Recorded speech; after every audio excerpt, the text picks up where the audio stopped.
ఆంధ్రప్రదేశ్లో కేంద్ర ఎన్నికల సంఘం పర్యటన నేటితో ముగియనుంది. ఈ నెల 8న విజయవాడ చేరుకుంది కేంద్ర ఎన్నికల సంఘం ప్రధాన కమిషనర్ రాజీవ్ కుమార్, కమిషనర్లు అనూప్ చంద్ర పాండే, అరుణ్ గోయల్తో కూడిన ఉన్నతాధికారుల బృందం విజయవాడ చేరుకుంది. తొలి రోజు ఎలాంటి అధికార కార్యక్రమాలు లేవు. కానీ 2 రోజు పర్యటనలో భాగంగా వివిధ రాజకీయ పార్టీలకు సమయం కేటాయించింది ఈసీ. ఇక YSR Congress party, TDP, Janasena, CPM, Prajashanti party ఇలా వరుసగా అన్ని పార్టీల నేతలు కేంద్ర ఎన్నికల సంఘం ప్రతినిధులను కలిసి తమ అభ్యంతరాలను కొన్ని ఫిర్యాదులు చేశారు. ఇక మధ్యాహ్నం అన్ని జిల్లాల కలెక్టర్లు, ఎస్పీలు ఆయా జిల్లాలకు సంబంధించి ఎస్ఎస్ఆర్ 2024 కార్యకలాపాలు, ఎన్నికల సన్నద్ధత ప్రణాళికను కేంద్ర ఎన్నికల కమిషన్ బృందం సమీక్షించారు. ఇక 3వ రోజు పర్యటనలో భాగంగా ఇవాళ స్టేట్ పోలీస్ నోడల్ ఆఫీసర్ తో కలిసి కేంద్ర ఎన్నికల అధికారులు పవర్ పాయింట్ ప్రెజెంటేషన్ ఇవ్వనుంది. రాష్ట్ర ఎన్నికల సంఘం ఆ తర్వాత కేంద్ర రాష్ట్రాలకు చెందిన వివిధ ఎన్ఫోర్స్మెంట్ ఏజెన్సీలకు చెందిన అధికారులతో సమావేశం ఉండనుంది. ఏపీ సీఎస్, డీజీపీ, వివిధ శాఖల కార్యదర్శులతో ఈసీఐ ఉన్నతాధికారులు సమావేశం కానున్నారు. ఇవాళ సాయంత్రం 4:30 గంటలకు మీడియా సమావేశం ఏర్పాటు చేసి తమ పర్యటన వివరాలను కేంద్రం ఎన్నికల సంఘం బృందం వివరించింది. దీంతో ఏపీలో కేంద్ర ఎన్నికల సంఘం ప్రధాన కమిషనర్ రాజీవ్ కుమార్ నేతృత్వంలోని బృందం పర్యటన ముగియనుంది.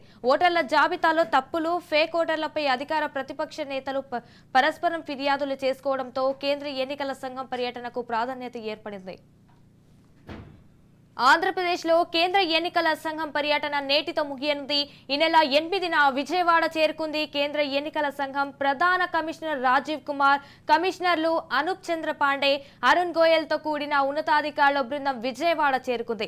తొలి రోజు ఎలాంటి అధికార కార్యక్రమాలు లేవు. కానీ 2 రోజు పర్యటనలో భాగంగా వివిధ రాజకీయ పార్టీలకు సమయం కేటాయించింది ఈసీ. ఇక YSR Congress party, TDP, Janasena, CPM, Prajashanti party ఇలా వరుసగా అన్ని పార్టీల నేతలు కేంద్ర ఎన్నికల సంఘం ప్రతినిధులను కలిసి తమ అభ్యంతరాలను కొన్ని ఫిర్యాదులు చేశారు. ఇక మధ్యాహ్నం అన్ని జిల్లాల కలెక్టర్లు, ఎస్పీలు ఆయా జిల్లాలకు సంబంధించి ఎస్ఎస్ఆర్ 2024 కార్యకలాపాలు, ఎన్నికల సన్నద్ధత ప్రణాళికను కేంద్ర ఎన్నికల కమిషన్ బృందం సమీక్షించారు. రైట్గా దీనిపై పూర్తి సమాచారం మా ప్రతినిధి గాలిబ్ లైవ్ లో అందిస్తారు. గాలిబ్, చెప్పండి, దీనికి సంబంధించిన పూర్తి అప్డేట్స్ ఏంటి? ఆంధ్రప్రదేశ్ రాష్ట్రంలోని సిఈసి బృందం పర్యటన 2వ రోజు కమిషనర్ గా ఉన్న రాజీవ్ కుమార్, దాంతో పాటు కమిషనర్ అనురాబ్ కామ్డే, దాంతో పాటు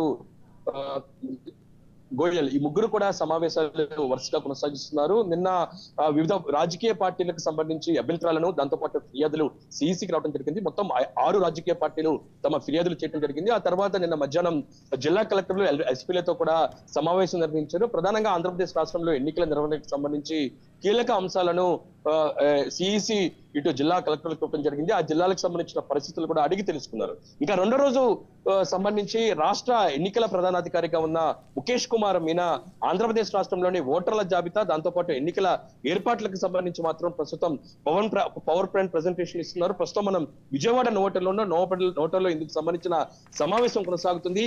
ప్రధానంగా చూసినట్టయితే 2వ రోజు ఎన్నికల సన్నద్ధపై సిఈసి బృందానికి AP CEO MK Meena presentation ఇస్తున్నారు. ఎన్నికల నిర్వహణకు తీసుకున్న చర్యలను వివరిస్తూ ఉన్నారు. ప్రధానంగా ఓటర్ల జాబితాలోని మార్పులు చేర్పులపై ఇప్పటి వరకు వచ్చిన ఫిర్యాదులు, పరిష్కరించిన దరఖాస్తుల వివరాలను సీఈఓ వెల్లడిస్తున్నారు. గత డిసెంబర్ 9 వరకు వచ్చిన ఫిర్యాదులు, దరఖాస్తులకు పరిష్కరించామనేది కూడా సీఈఓ చెప్పడం జరిగింది. ఇంకా దాంతో పాటు డిసెంబర్ 9వ తేదీ తర్వాత వచ్చిన 17,996 దరఖాస్తులను కూడా 1-2 రోజుల్లోనే పరిష్కరిస్తామనేది మాత్రం పవర్ పాయింట్ ప్రెజెంటేషన్ లోని సీఈఓ ముఖేష్ కుమార్ మీనా సిఈసికి తెలిపారు. అయితే ఇప్పటి వరకు వివిధ రాజకీయ పార్టీల నుంచి 14.48 లక్షల ఓటర్ల పేరును గుర్తించాము. అయితే అందులో 5.64 లక్షల పేర్లను అనర్హులుగా గుర్తించి ఫామ్ 7 గంప గుర్తుగా దాఖలైన వారిపై చర్యలు తీసుకోమనేది మాత్రం చెప్పారు. ప్రధానంగా ఉరవకొండ, ప్రొద్దుటూరు నియోజకవర్గాల్లోని ఈఆర్ఓలు, పర్చూరులోని ఏఈఓలు, 1 సిఏ, 3 ఎస్ఏలను కూడా సస్పెండ్ చేసినట్లుగా ప్రస్తుతం ఇందుకు సంబంధించిన పవర్ పాయింట్ ప్రెజెంటేషన్ లోని ముఖేష్ కుమార్ మీనా సిఇఓ ఎస్ఈసికి వివరిస్తూ ఉన్నారు. ఇంకా దాంతో పాటు 50 మంది బిఎల్ఓలపై కూడా సంరక్షణ చర్యలు తీసుకున్నట్లుగా ప్రధానంగా ఆయన చెప్పడం జరిగింది. ఇంకా దాంతో పాటు ఆంధ్రప్రదేశ్ రాష్ట్రంలోని జరగబోయే ఎన్నికలకు సంబంధించి సమస్యాత్మక ప్రాంతాలు, అత్యంత సమస్యాత్మక ప్రాంతాలు, దాంతో పాటు ఇటు ఈవీఎంల భద్రత, ఇంకా ఈ విధి నిర్వహణ కోసం ఎంతవరకు సిబ్బంది తీసుకోవాలి అనే దానిపై కూడా ఒక పవర్ పాయింట్ ప్రెజెంటేషన్ ఇచ్చినట్టుగా తెలుస్తుంది. అయితే ప్రధానంగా నిన్న వివిధ రాజకీయ పార్టీల నుంచి, ప్రధానంగా ప్రతిపక్ష పార్టీ అయిన తెలుగుదేశం, జనసేన నుంచి ఆంధ్రప్రదేశ్ రాష్ట్రంలోని ఫేక్ ఓటర్లతో పాటు ప్రధానంగా సచివాలయ వ్యవస్థకు, అంటే సచివాలయంలోనే పనిచేస్తున్న సిబ్బందిని ఎన్నికల విధుల కోసం వాడుకుంటూ ఉన్నారు. వాళ్ళని పూర్తి స్థాయిలో వాడుకోకుండా పక్కన పెట్టాలి.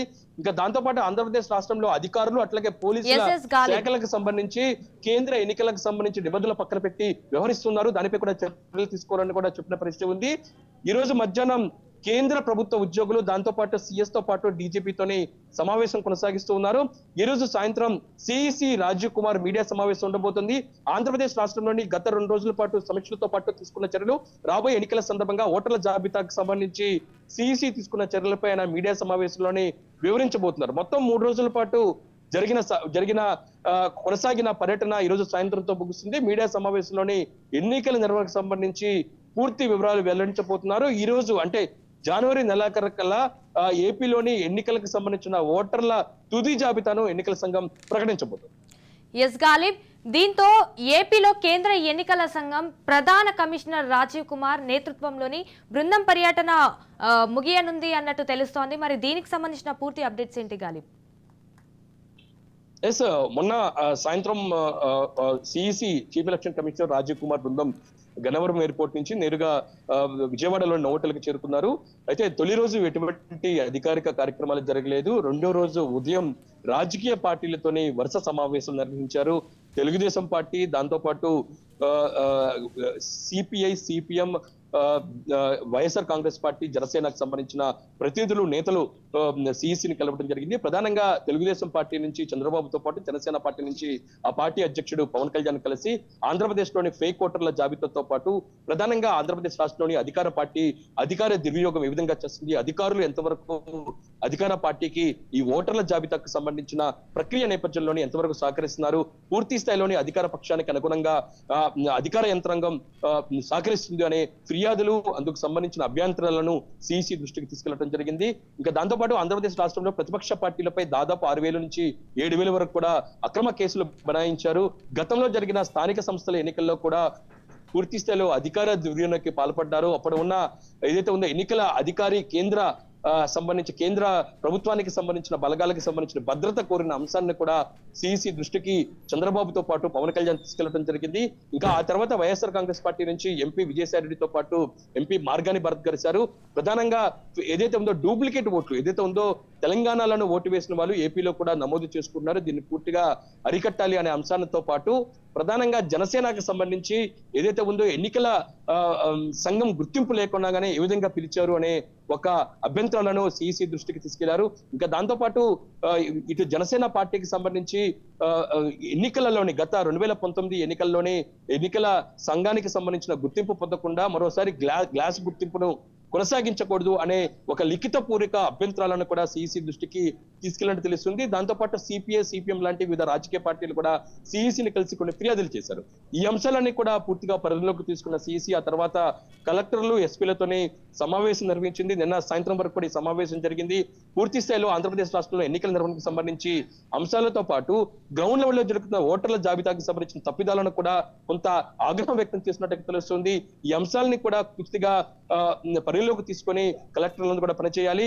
అందరూ సిఈసి ఏదైతే ఎలక్షన్ కమిషన్ సంబంధించిన నిబంధనలకు విరుద్ధంగా పనిచేస్తే ఖచ్చితంగా కఠిన చర్యలు ఉంటాయనేది కూడా కొంత ఆగ్రహం వ్యక్తం చేసినట్లుగా సమాచారం అందుతుంది. ఆ సమావేశం తర్వాత ఈ రోజు రెండో రోజు ముఖేష్ కుమార్ మొన్న ఏదైతే ఉందో చీఫ్ ఎలక్షన్ కమిషనర్ ఉన్న ఏపీకి సంబంధించి ముఖేష్ కుమార్ మీద ఆంధ్రప్రదేశ్ రాష్ట్రంలో ఎన్నికల ఏర్పాట్లకు సంబంధించి ఒక పవర్ పాయింట్ ప్రెజెంటేషన్ ఇస్తున్నారు. December 9 వరకు వచ్చిన ఫిర్యాదులు కావచ్చు, ఆ తర్వాత చేపట్టిన చర్యలు కావచ్చు, అంశాలను కూడా పూర్తిగా ప్రస్తుతం సిసికి వివరిస్తున్నట్లుగా తెలుస్తుంది. ఈ మధ్యాహ్నం డీజీపీతో పాటు ప్రధానంగా కేంద్ర ప్రభుత్వ అధికారులు, వివిధ శాఖలకు సంబంధించిన వివిధ శాఖకు సంబంధించిన కార్యదర్శితో పాటు సిఎస్ తోని సిఈసి విడిగా సమావేశం నిర్వహిస్తున్నారు. ఈ సమావేశం తర్వాత సాయంత్రం 4:30 చీఫ్ ఎలక్షన్ కమిషనర్ గా ఉన్న రాజీవ్ కుమార్ మీడియా సమావేశం ఉండబోతుంది. ఆంధ్రప్రదేశ్ రాష్ట్రంలోని ఎన్నికల ప్రక్రియతో పాటు ఓటర్ల జాబితాకు సంబంధించిన పూర్తి వివరాలు మీడియాకు వివరిస్తారు. ఆ తర్వాత 3 రోజుల పర్యటన సిఈసి బృందం పర్యటన ముగుస్తుంది. అయితే ఈ నెలాఖరికల్లా జనవరి 22వ తారీఖున ఏపీకి సంబంధించిన సార్వత్రిక ఎన్నికలకు సంబంధించిన ఓటర్ల తుది జాబితాను చీఫ్ ఎలక్షన్ కమిషన్ ప్రకటించే అవకాశాలు కనబడుతున్నాయి. Right, thank you for the updates Ghalib.